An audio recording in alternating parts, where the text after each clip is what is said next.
And asked the question if Donald Trump was Assyrian, and I was looking for help. I'm trying to find information because I knew that I had read it or seen it, heard it somewhere over the years that he was Assyrian.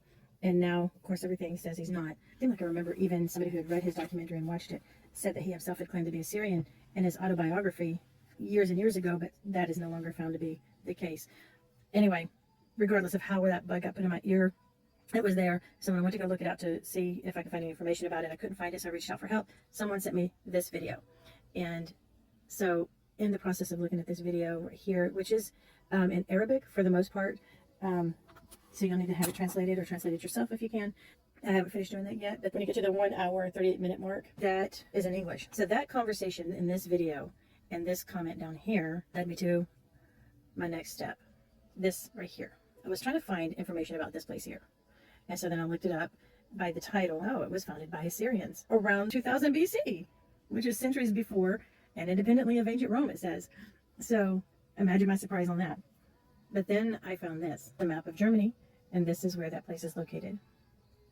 And this is what it says. It is a city in Rhineland. And then there was this information about Donald Trump's grandfather, or great-grandfather. Of course, I had to go and look up where that is. It looks somewhat familiar, right? Oh, that's because they are in the same area.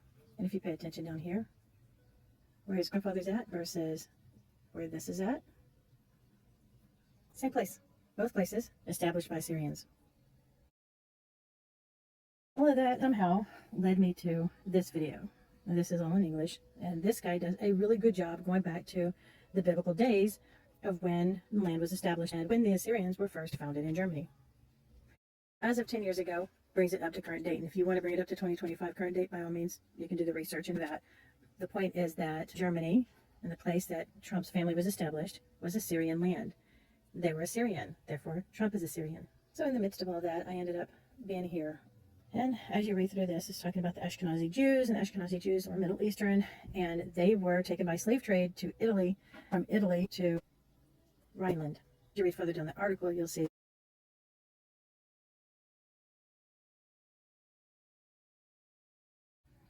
And then, of course, it says here that the Ashkenazi Jews, Ashkenaz, appeared in the Hebrew Bible, the names of descendants of Noah, they can look at it in Armenia. And in Germany, the Assyrian Jews are called Armenias. And here you see that by the Middle Ages, the term Ashkenaz became associated with the region of the Rhineland. I don't know that he is Ashkenazi Jew. What I do know is that he is Assyrian, based off of the information of the heritage of that land and how it was established and how it was developed. Times and seasons may change, the comings and goings of titles and names based off of wars and, who's in power and whatnot, but it does not detract from the fact that its root, its original founding was Assyrian.